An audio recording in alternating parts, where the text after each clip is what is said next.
How did the news reach you and the team yesterday afternoon that Kobe Bryant had died?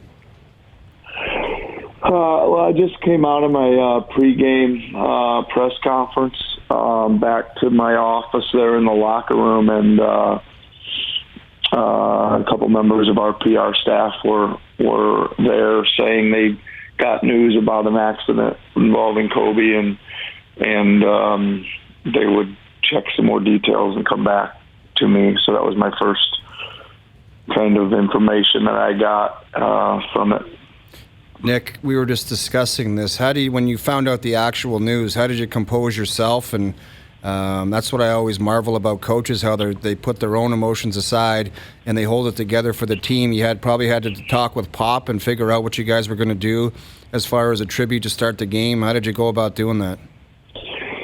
Yeah, I mean, I'd be completely honest with you. I really had no idea what to do. You know, I as it filtered around the locker room, you guys would probably imagine it was tough, you know, for the guys.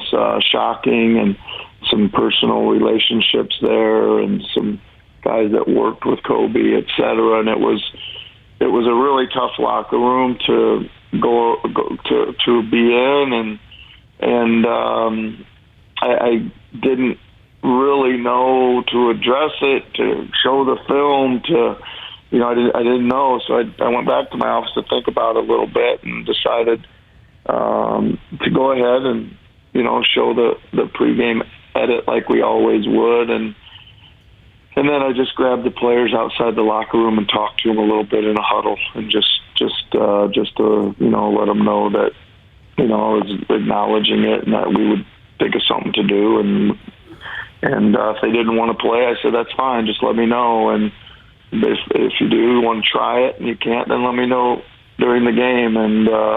But let's just stick together and get through it and do our jobs, So how would that have happened, Nick? Are you saying you were prepared to forfeit the game?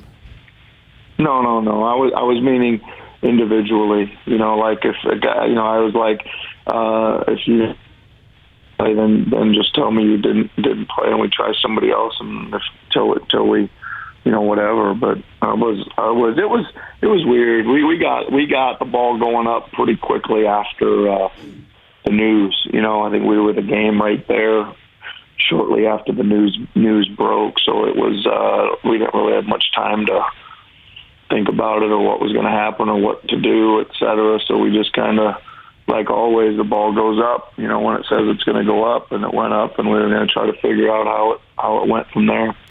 Nick, the ball did go up, and both teams decided to take the 24-second violation. Whose idea was that to do that for a tribute? Well, we were just talking. A few of you guys know Alex McKechnie, our head of sports science, who's spent a lot of time with the Lakers and Kobe, and we're talking about some stuff, and talked to Fred and Kyle and the referees, and then Pop as well. And we just decided that 24 seconds. He wore 24. It was a good way. I thought to do something to honor him, and it was we just wanted to do something, I guess. With Nick Nurse, the head coach of the Raptors. So when you get yourself into the NBA, especially I guess as a head coach, but even just an assistant coach, you're in the fraternity, you're a part of the NBA world. How does that change your perception of a great player, an iconic player, a guy like Kobe, compared to prior to you getting there when you were just observing as more of a fan?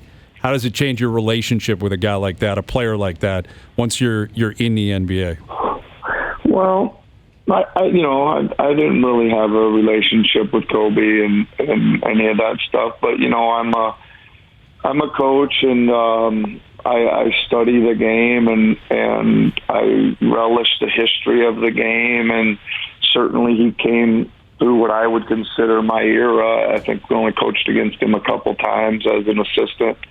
Couple of years, in the last couple of years of his career, but certainly, he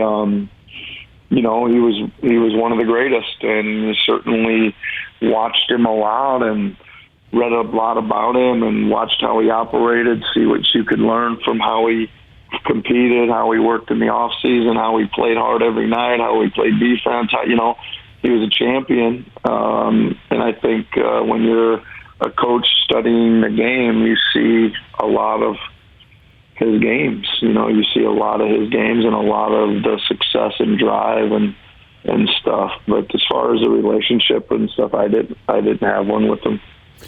Obviously, his reputation is well known as a guy. His work ethic was second to none. He was someone that would get on teammates, get on coaches. There's videos, circulating all over the place now about how he believed you worked harder in practice than you did in the game, and you'd show up and you'd battle and you'd compete. And I don't know if that's still the case in the NBA with sports science being the way that it is. How would that apply today if you had a player, of his ilk and his mentality on your team? I'm sure that's something you would embrace considering his talents, but does it feel like everything he represented, is it still represented in the NBA? Well, I believe that, guys can still go out there and compete hard and like we want to win, and we understand you got to play defense, and we understood that. We understand how hard you got to play to play at championship level. I think guys also understand how much time and effort it takes in the off days or in the summer to get better at their craft and become better players. I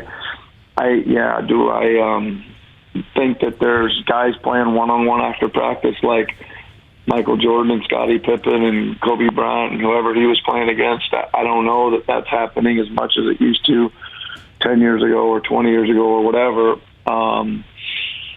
But I do believe that our guys work extremely hard, take care of themselves. They put in a full day's work. It's just a little different, Nick, DeMar DeRozan was pretty clear in the fact that he idolized Kobe Bryant. He watched Kobe Bryant and he tried to model his game after Kobe. Are there parts of DeMar's game where you see that Mamba mentality?